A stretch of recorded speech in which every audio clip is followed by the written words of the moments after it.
Hello and welcome to ShropshireStar.com for this latest Shrewsbury Town update. My name is Jonny Drury. I'm delighted to be opposite a computer screen on this lovely Monday morning with Shrewsbury correspondent Ollie Westbury to talk over a few busy weeks, really, at Salop. The last time we spoke, we were talking about this just before we started recording. The last time we spoke, Shrewsbury was searching for a new manager.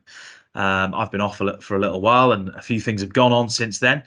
Obviously, Shrewsbury now have their head coach in Matt Taylor. A couple of new signings have come through the door. So we're going to touch on a few various different topics today, a few personnel questions and look at some things that have been happening over the last week. Obviously, changes in the coaching staff as well at Shrewsbury. But we'll start, Ollie. I know you spoke with my colleague Nathan Judah after the unveiling of Matt Taylor now a few weeks ago, but you've had a chance to sort of sit down with him at that press conference. I know you went to the Shrewsbury training ground and sat down with him and possibly a player last week. What have you sort of made of the first couple of weeks of Taylor? You know, you've met him a few times now. What are your first impressions of the new man at Salop? He has made a really good impression, to be fair. He's very professional. He's a very, very good talker with the way that he deals with the press and the way that he answers questions. He knows exactly what he's saying, and he speaks very, very well. And I think that's important because obviously he's representing the club and he's representing, so yeah, those impressions, everything that he said, has been pretty well received. I would say from fans so far. It's difficult to judge, isn't it? At the end of the day, he will be judged. He can speak as articulately as can be in press conferences and so on and so forth, and he comes across really, really well. He's done all the right things so far and ticked all the right boxes, but the results is what will matter when it comes to the first game of the season and onwards as Shrewsbury begin to navigate their way through the season. So yeah, he's made a positive impression, which is good. But yeah, we'll wait and see how the results go. No, that's a really good point. Just on personnel, in terms of sort of signings, we're in the time of the year where fans just sort of cling onto every transfer rumour and every signing that comes in. Shrewsbury have made two, and you have to say that they've made two very good signings. Carl Winchester has returned on a permanent basis from Sunderland after that really successful loan spell last season. Morgan Feeney, captain of Carlisle, helped them win promotion to League One. He's come in as well. Some impressive early business, really. All that was probably given, we'll talk about the scepticism around all the changes at Shrewsbury this summer, and we have spoke about it a lot earlier in the summer, after the end of last season. But they were needed, really, and they seem to have impressed Shrewsbury fans. Yeah, I think so. So it's one of them, really. They've played. Sorry, they've played. What am I talking about? Yes, they seem to have done pretty well on that respect so far. I think that it's, we spoke to Mickey Moore and he kind of asked if he can be judged over a season, not to be judged, too quickly. So it's one of those things. From what we understand, is that the budget is further decreased from what it was last year. So that it's set to be some fairly challenging times, to be fair, for Shrews. But the positive signs is that the players that they've brought in so far with Winchester and Morgan Feeney seem to be really shrewd additions. It's another scenario of signings often look good on paper, but you won't know how good additions they are until we see them in the flesh and we see what kind of players they are. I mean, Winchester, you can't really go too far wrong with a player that's played 42 games for you on loan last season. As far as tried and tested goes, because he made so many appearances for Shrewsbury last season. And Morgan Feeney was club captain at Carlisle, and he comes. Carlisle were desperate to try and keep him, and they couldn't. So he comes as a direct replacement, really, for Matthew Pennington. So we're just going to have to wait and see how they plan out. They look to be good signings, don't they? They look to be good additions. So I think that's all we can.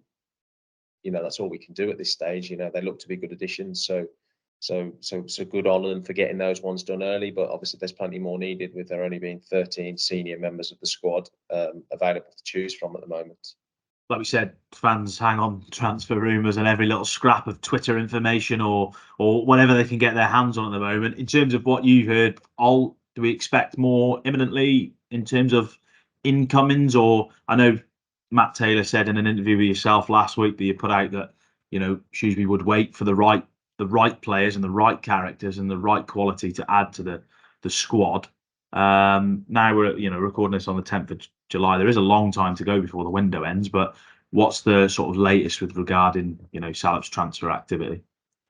I don't have timescales. I know obviously they've got a game on their first game on Saturday, so I don't know exactly what the timescales are. I know there's a lot of work being done behind the scenes. You know, we just have to keep our ear to the ground with that. But no, I'm not aware of anything imminent at the moment. If I had, then I would have written about it. So would just have to wait and see. You know, I know they're working hard to kind of recruit the squad. Something that Matt Taylor said is the players that they're going after are good players, and the reason that these things are not done quickly is partly because there's lots of clubs after them. So, you know, there's a negotiation that needs to be done, and, you know, it takes time to sign a player. There's something that Steve Cottrell always used to say, that it takes two to three meetings, you know, with a player before they agree to sign. So, you know, I'm sure they're working pretty hard behind the scenes to get some players in. I'm sure Mickey Moore's doing some pretty long hours, and he's spending a lot of time on the phone. So we'll just have to keep our fingers crossed that you know, something gets done soon. He's doing more hours than you were doing, Ollie, in the uncertainty earlier this summer. Yeah, that's long. Just you mentioned earlier, you know, just reverting back to what you were saying about Mickey Moore's, you know, judge me over a season, which was, you know, a standout line of what he was saying in one of his recent interviews. He also addressed like the fans' skepticism. Now, since Steve Cottrell went, there's been a lot of skepticism from fans, given the position they finished in last season. Have you know, just from a watching brief, I've sort of seen things sort of change a little bit on social media in terms of reaction to sort of Salop news. You know, fans are a little bit more warming now with Matt Taylor, and especially after these two new signings. Have you seen sort of, you know, fans were, you know, rightly or wrongly quite angry when Steve Cottrell went, or, you know, confused and unhappy. Have you seen it sort of? I know it will be based around results when the season started, but have you seen a sort of bit of a shift in recent weeks? Yeah, it seems to be, you know, everybody looking forward now rather than kind of dwelling on what's happened. You know, the situation wasn't dealt with very well. It took an awfully long time to kind of sort the issues out that they had, and to kind of solve them the way that they did. So, yeah, it seems as though everybody's getting on board at the moment. I think there is skepticism around the appointment. There's no doubt about that. I think there was always going to be skepticism around the appointment, but, you know, so far he's done the right things, and, you know, you've got to give everybody a chance, haven't you? You've got to give them a chance, you know, and judge them after an extended period of time, rather than jump into conclusions. So, you know, fingers crossed that we get off to a good start.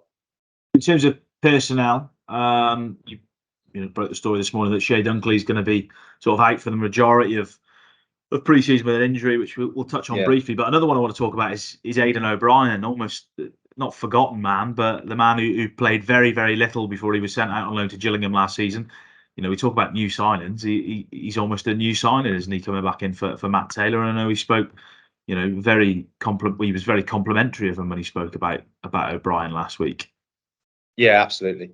It sounds as though Aiden O'Brien has come back to training with the bit between his teeth, and, you know, he's ready to kind of hit the ground running at the start of the season. I think he's really motivated. I think I haven't spoken to him. It's kind of feedback you get indirectly, but you're kind of under the impression that Aiden O'Brien is kind of absolutely gone in to kind of prove his worth and kind of prove why he was such a marquee signing when he did arrive at Shrews. You know, it was a difficult season for him last year with his injuries, and like unable to get his starting position. And, you know, he didn't make a League One start. Then he went out on loan to Gillingham, didn't he? So it's one of those things really for Aiden O'Brien. But, you know, it's positive. He's like a new signing himself, isn't he, when he comes back? So, you know, it's good news to see that, you know, he's making an impression on everybody at the training ground. That's for sure. And a blow with Dunkley. I know, just reading, he's going to be out of the first league game of the season anyway, through suspension, I believe. But, you know, not ideal given how important he was last season. Yeah, I mean, that he started all 46 games of the League One season, and, you know, that's going to have an effect on your body. I don't know when he would have picked up this Achilles issue. In fairness, I don't know whether it's something he picked up in training, or whether it's something he's been dealing with. Players pick up bumps and bruises along a season, don't they? So I'm not sure if it was an injury that perhaps he was managing. So yeah, I think he's going to struggle to make the first game anyway, but he can't play. So we'll just have to kind of monitor the situation, I suppose, and see where he's at when it comes to it. Matt Taylor didn't seem too concerned by it. He didn't think it was a case of months. It's just one of those just difficult situations. It's a shame with the injuries that they had last year, but Town will be looking to try and get plenty of depth and plenty of a few more senior pros in there that will be able to come and do a job. Yeah, there might be a curse on the Croud Meadow if Shrewsbury have as many injuries as they did last season. I just want to finish finally on a more of a positive note, really. We saw the changes in the backroom team last week. Marcus Bignett came in as Shrewsbury's new assistant manager, coming from Cheltenham. And Aaron Wilbraham left the building. I know fans have been asking for a long time. Aaron Wilbraham, who was brought in by Steve Cottrell, a former striker for Cottrell when he was manager at Bristol City. So came straight out of his playing days, straight to Salop as assistant manager, and he's now departed by mutual consent last week. Now, he's sort of an unsung hero of the Cottrell era at Shrewsbury, really, Ollie. I noticed this sort of precedes your time in the Shrewsbury role, but very soon after Steve Cottrell took over, we all know he had his battles with COVID, and Wilbraham was sort of thrust into the spotlight, really, tasked with sort of running the side, speaking to the press front and centre so early into his coaching career, and now he departs. But I'm sure for a lot of people at Shrewsbury, he'll depart with sort of really good memories and sort of a lot of well wishes at Shrewsbury, because just being in and around, post-match interviews and stuff, he seemed like a cracking bloke, Aaron Wilbraham, and he, did a really difficult job at times for Shrewsbury. Yeah, no, absolutely. I think you're right. I think everybody at Shrewsbury seems to have an awful lot of respect in the building and out the building for Aaron Wilbraham. So, it's a shame that he's now gone, but I think everybody, kind of thanks him for the efforts that he put in. Obviously, a lot of it was before my time, but he was a pleasure to deal with, just like most of the people that you deal with on a day-to-day basis. He was an absolute pleasure to deal with. So, it's a shame for him, but yeah, like everybody, I'm sure at the club, the messages that you kind of and reaction you saw on social media was pretty much wishing him all the best.